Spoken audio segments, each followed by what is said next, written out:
Boa tarde, meu nome é Isabela e somos o terceiro A. Meu nome é Camille e hoje a gente vai falar sobre a linha do tempo na literatura. A gente vai começar com trovadorismo. O trovadorismo representa o marco inicial da literatura em língua portuguesa e desenvolveu-se entre o século XII e XIV, durante a Idade Média. Esse período histórico era caracterizado por uma organização social feudal, na qual a terra era a principal fonte de riqueza e poder, concentrando nas mãos da nobreza e da Igreja Católica.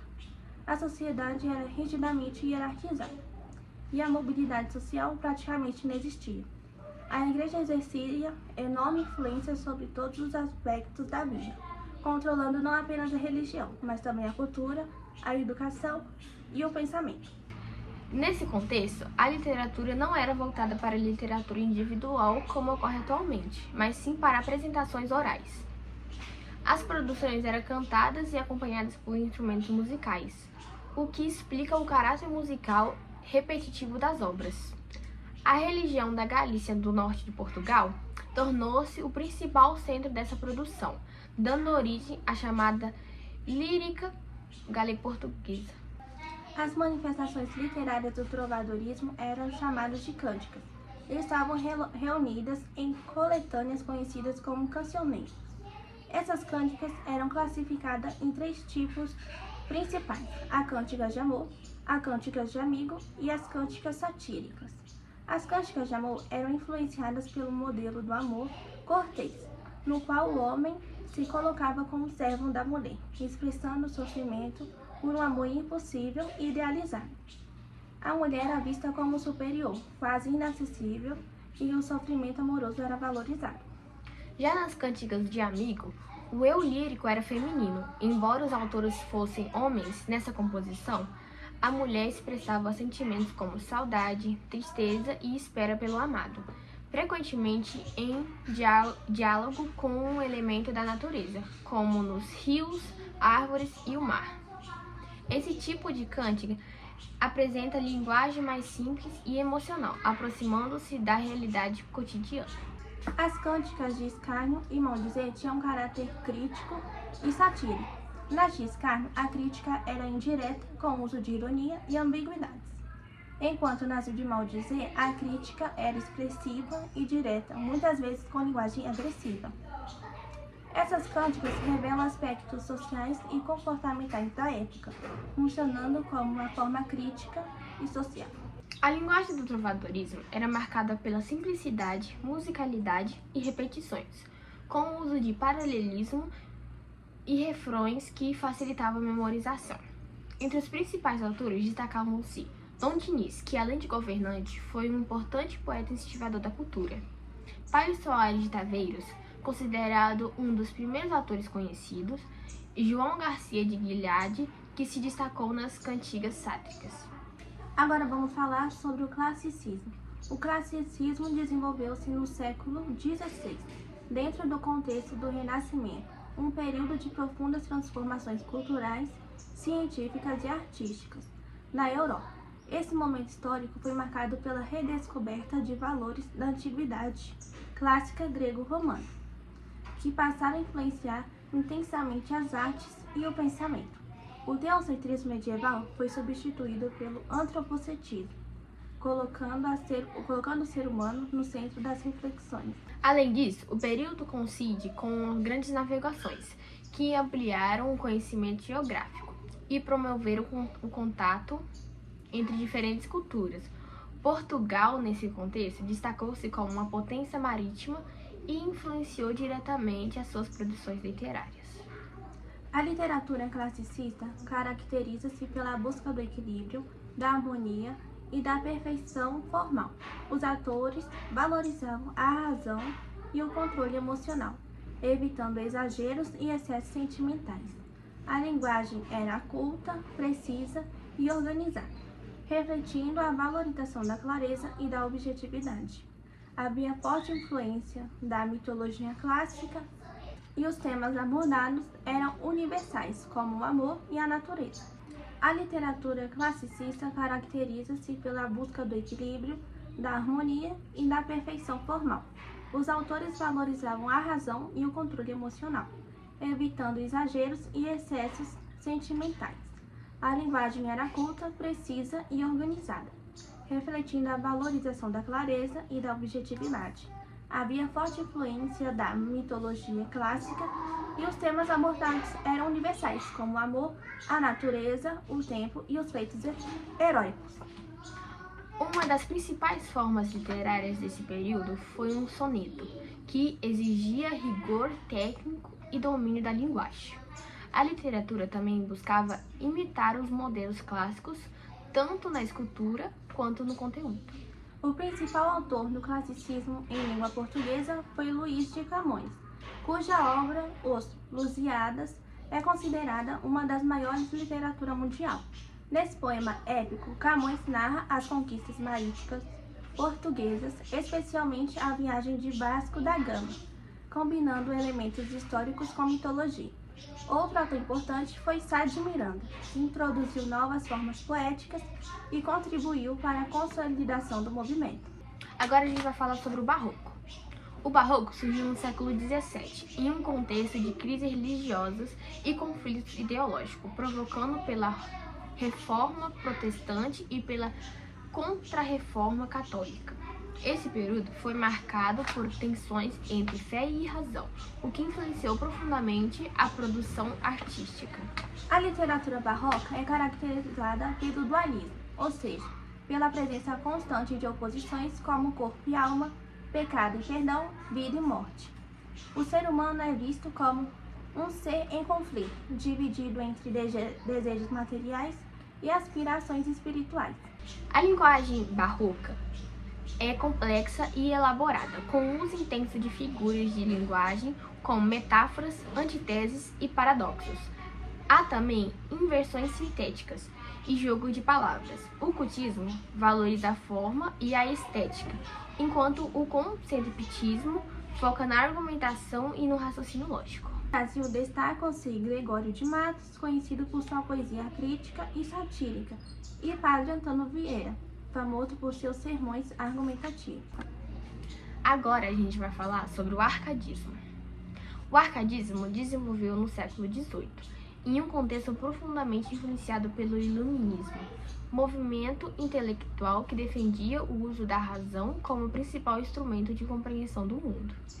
Esse período histórico foi marcado por transformações políticas e sociais importantes, como o questionamento das monarquias absolutistas e o surgimento de ideias de liberdade e igualdade. Ao mesmo tempo, havia um cansaço em relação ao estilo barroco, considerado excessivamente complexo e carregado. Diante disso, o arcadismo surge como uma reação, propondo uma volta à simplicidade, à clareza e ao equilíbrio, inspirados no modelo clássico. Os autores desse movimento buscavam uma linguagem mais direta, sem exageros, valorizando a objetividade e a harmonia. Um dos principais elementos do arcadismo é a idealização na vida do campo. A natureza é vista como um espaço de paz, equilíbrio e pureza, em contraste com a cidade, que é associada à corrupção e aos problemas sociais. Esse ideal aparece em conceitos como Fugere Urban. No Brasil, o arcadismo teve forte relação com o contexto da Inconfidência Mineira, movimento que buscava a independência do país. Entre os principais autores estão Cláudio Manuel da Costa, cuja obra valoriza a paisagem natural, Tomás Antônio Gonzaga, autor de Marília de Dirceu, que apresenta o amor idealizado, e Basílio de Gama, que escreveu obras com temática indígena e histórica.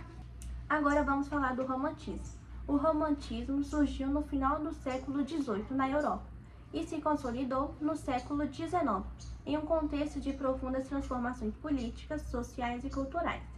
Esse período foi marcado por eventos como a Revolução Francesa, que difundiu ideais de liberdade, igualdade e fraternidade, e também pela ascensão da burguesia, como classe dominante. No Brasil, o romantismo começa após a independência, em 1822, e está diretamente ligado à necessidade de construção de uma identidade nacional. Diferente do movimento anteriores, que valorizam a razão e o equilíbrio, O romantismo coloca a emoção, a subjetividade e a individualidade no centro da produção literária. O autor passa a expressar seus sentimentos de forma intensa, muitas vezes exageradas, revelando angústias, desejos e idealizações. Uma das principais características do romantismo é a idealização. O amor é visto como algo puro, perfeito e muitas vezes inalcançável. A mulher é retratada como um ser idealizado, quase divino. A natureza também ganha destaque, sendo descrita como um reflexo do estado emocional do seu lírico. Outro aspecto importante é o nacionalismo, especialmente no Brasil, onde os autores buscavam valorizar elementos da cultura local, como o indígena, transformando em herói nacional. O romantismo brasileiro é dividido em 3 gerações. A primeira, chamada de nacionalista ou indianista, valoriza a construção da identidade nacional. A segunda, conhecida como ultrarromântica, enfatiza o pessimismo e a melancolia, e o escapismo. Já a terceira geração, chamada de condoreira, apresenta forte engajamento social, abordando temas como a escravidão. Entre os principais autores destacavam-se José de Alencar, que escreveu obras indianistas importantes, Álvares de Azevedo, conhecido por sua visão pessimista e introspectiva, e Castro Alves, que se destacou pela defesa da liberdade e crítica à escravidão. Agora a gente vai falar sobre o realismo. O realismo surge na segunda metade do século XIX, como uma reação direta ao romantismo. Enquanto os românticos valorizam a emoção e a idealização, os realistas buscam retratar a realidade de forma objetiva e crítica. Esse movimento foi influenciado pelo avanço das ciências, especialmente pelas ideias do positivismo e do determinismo, que valorizavam a observação e a análise racional. O contexto histórico do realismo inclui o crescimento de cidades, o avanço da industrialização e as mudanças nas relações sociais. A sociedade passa a ser vista de forma mais crítica, e a literatura assume um papel de denúncia das hipocrisias sociais. Uma das principais características do realismo é a análise psicológica dos personagens. Eles deixam de ser idealizados e passam a apresentar contradições, falhas e conflitos internos, a linguagem é mais direta e objetiva, sem exageros emocionais. A crítica social é constante, especialmente em relação à burguesia e às instituições. No Brasil, o principal nome do realismo foi Machado de Assis, considerado um dos maiores escritores da literatura mundial, em obras como Dom Casmurro e Memórias Póstumas de Brás Cubas. Ela explora a complexidade da mente humana e critica as relações sociais com ironia e profundidade. Agora é sobre o parnasianismo. O parnasianismo surge no final do século XIX como um movimento literário que valoriza a forma e a estética acima de tudo. Ele se desenvolve como uma reação ao sentimentalismo do romantismo, defendendo a ideia da arte pela arte. Ou seja, a literatura não precisa ter fundações sociais ou emocionais, mas sim buscar perfeição estética. O contexto histórico desse movimento está ligado à consolidação da burguesia e ao avanço do pensamento científico que valorizava a objetividade e o rigor. Isso se reflete na produção literária, que passa a ser mais técnica e estruturada. A principal característica do parnasianismo é o rigor formal. Os autores seguem regras métricas e rítmicas com precisão, especialmente na construção de sonetos. A linguagem é elaborada, mas controlada, sem exageros emocionais. Há também forte presença de descrições detalhadas e valorização da objetividade. Os temas são variados, mas tratados de forma impessoal, sem envolvimento emocional do autor. A preocupação é maior com beleza e perfeição do texto. Entre os principais autores brasileiros destaca-se Olavo Bilac, conhecido por seu domínio técnico, Alberto de Oliveira, que se destacou pela descrição detalhada, e Raimundo Correia, cuja obra apresenta reflexões mais profundas, embora dentro da estética parnasiana. Agora vamos falar do simbolismo. O simbolismo surge no final do século XIX como uma reação ao materialismo e à objetividade do realismo e do parnasianismo. Esse movimento valoriza o subjetivo, o espiritual e o inconsciente, buscando expressar aquilo que não pode ser explicado de forma racional. O contexto histórico inclui uma crise de valores provocada pelo avanço científico, que, ao mesmo tempo que traz progresso, também gera dúvidas e incertezas. Nesses cenários, os artistas passam a buscar novas formas de expressões. A linguagem simbolista é marcada pela musicalidade, pelo uso de símbolos, metáforas e sugestões. Os textos não são diretos, mas sim carregados de significados implícitos. Há também forte presença de temas como sonho, mistério, espiritualidade e transcendência. No Brasil, destaca-se Cruz e Souza, cuja obra apresenta grandes intensidades emocional e inovação estética, e Afonso de Guimarães, conhecido por sua poesia religiosa e melancolia. Agora vamos falar do pré-modernismo. O pré-modernismo ocorreu no início do século XX e não é considerado um movimento literário propriamente dito, mas sim um período de transição entre o simbolismo e o modernismo. Esse período foi marcado por grandes transformações sociais no Brasil, como a urbanização, a imigração, conflitos internos, como a Guerra de Canudos. A literatura pré-modernista caracteriza-se pelas diversidades de estilos e pelas preocupações com a realidade brasileira. Os autores passam a retratar problemas sociais, desigualdades e conflitos, abandonando a idealização. Entre os principais autores estão Euclides da Cunha, autor de Sertões, obra que analisa a Guerra de Canudos sob diferentes perspectivas. Lima Barreto, que criticou a sociedade e as instituições brasileiras. O Monteiro Lobato, que abordou questões sociais e culturais do país. Agora a gente vai falar sobre o modernismo. O modernismo surge no Brasil em 1922, com a Semana de Artes Modernas de 1922, realizada em São Paulo. Esse evento marcou uma ruptura com os padrões tradicionais da arte e da literatura, propondo uma nova forma de expressão, mais livre e ligada à realidade brasileira. O contexto histórico inclui o processo de urbanização e industrialização do país. Além de buscar uma identidade cultural própria, os modernistas rejeitam a imitação de modelos europeus e valorizam a cultura nacional. A literatura modernista é marcada pela liberdade formal, linguagem coloquial, humor, crítica social e experimentação. Os autores exploram diferentes estilos e temas, rompendo com as regras tradicionais. Entre os principais nomes estão Mário de Andrade, o autor de Macunaíma, Oswaldo de Andrade, criador do Manifesto Antropófago, e Carlos Drummond de Andrade, cuja obra apresenta reflexões profundas sobre a sociedade e o indivíduo. E por fim, a gente vai falar sobre a literatura contemporânea. A literatura contemporânea desenvolveu-se a partir da segunda metade do século XX, até os dias atuais, em um contexto marcado pela globalização, avanços tecnológicos e transformações sociais constantes. Diferente dos movimentos anteriores, não há mais um único estilo predominante, mas sim uma grande diversidade de formas e temas. Os autores contemporâneos exploram questões como a identidade, política, desigualdade social, gênero, tecnologia e existência. A linguagem pode variar bastante, indo de simples ao experimental, e não há regras fixas. No Brasil, destaca-se Clarice Lispector, conhecida por sua escrita introspectiva e psicológica, João Guimarães Rosa, que inovou na linguagem literária, e Chico Buarque, que aborda questões sociais e políticas com suas obras. Agora vamos chegar à conclusão.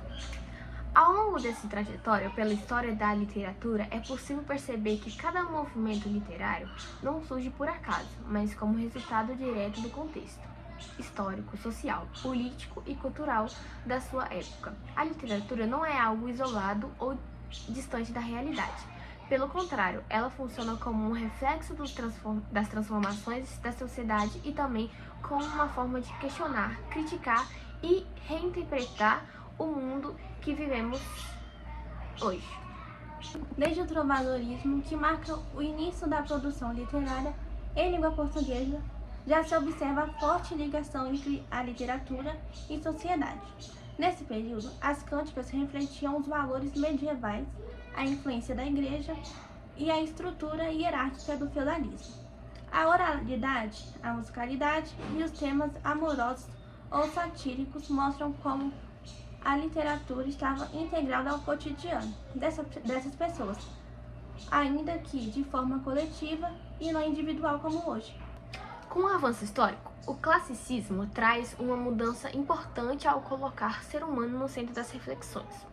Influenciado pelo Renascimento, esse movimento valoriza a razão, o equilíbrio e a busca pela perfeição, mostrando uma sociedade que começa a se afastar do pensamento exclusivamente religioso para dar espaço a conhecimento científico, à valorização do indivíduo. Em seguida, o Barroco revela um momento de crise e conflito. A literatura passa a expressar as tensões entre fé e a razão, corpo e alma, certo e errado. Essa dualidade mostra um ser humano dividido, inseguro e constantemente questionante, refletindo diretamente o contexto de instabilidade religiosa da época. O arcadismo surge como uma tentativa de simplificar tudo isso, propondo um retorno à clareza e à harmonia e à vida simples no campo. É quase como se os autores pensassem: ok, já complicamos demais, vamos tentar viver em paz no meio da natureza. Essa idealização revela tanto uma crítica ao excesso do barroco, quanto uma influência das ideias iluministas, que defendiam a razão e o equilíbrio. Já o romantismo traz uma ruptura significativa ao valorizar a emoção, a subjetividade e a individualidade. Nesse momento, a literatura se torna mais pessoal, mais intensa e às vezes até exagerada. No Brasil, esse movimento ainda ganha mais importância por estar ligado à construção da identidade nacional, mostrando a necessidade de um país recém-independente se reconhecer culturalmente. O realismo, por sua vez, aparece quase como uma resposta direta a esse exagero emocional. Aqui, a literatura passa a ser mais crítica, objetiva e preocupada em retratar a realidade como ela é. Sem idealizações, os autores analisam a sociedade, expõem suas contradições e exploram a complexidade psicológica dos personagens, mostrando que o ser humano está longe do perfeito. O parnasianismo segue um caminho diferente, focando na forma, na estética e na perfeição técnica. É como se dissesse: menos reposição, mais estrutura. Já o simbolismo faz o movimento oposto, valorizando o subjetivo, o espiritual e aquilo que não pode ser explicado de forma racional, mostrando que nem tudo na vida cabe em explicações lógicas. O pré-modernismo funciona como uma transição importante, fazendo uma literatura mais voltada para a realidade brasileira, abordando problemas sociais e preparando o terreno para grandes mudanças que vieram com o modernismo. Então chega o modernismo, que rompe completamente todos os padrões anteriores. Esse movimento traz liberdade, inovação e uma busca intensa por uma identidade cultural própria. A literatura deixa de seguir regras rígidas e passa a explorar novas formas de expressão, aproximando-se ainda mais da realidade e da linguagem do povo. Por fim, a literatura contemporânea mostra que não existe mais um único caminho a ser seguido. Vivemos em um mundo plural, diversos e constantes transformações. Isso se reflete diretamente na produção literária. Os autores exploram diferentes temas, estilos e linguagens, abordando questões atuais como uma identidade, desigualdade, tecnologia e existência. Diante de tudo isso, fica claro que estudar literatura não é apenas conhecer textos ou decorar características de movimentos literários. É, na verdade, entender como o ser humano pensa e sente e se expressa ao longo do tempo. É perceber que, apesar das mudanças históricas, muitas questões continuam sendo as mesmas. O amor, os conflitos internos, as desigualdades sociais, a busca por sentimento.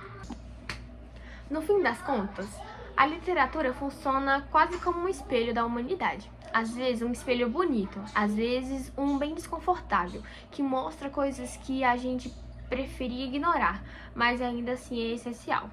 E considerando tudo isso, dá para perceber que cada movimento literário contribuiu de alguma forma para a construção do que temos hoje. Nada surgiu do nada. Tudo é resultado de um processo histórico cheio de mudanças, conflitos e transformações.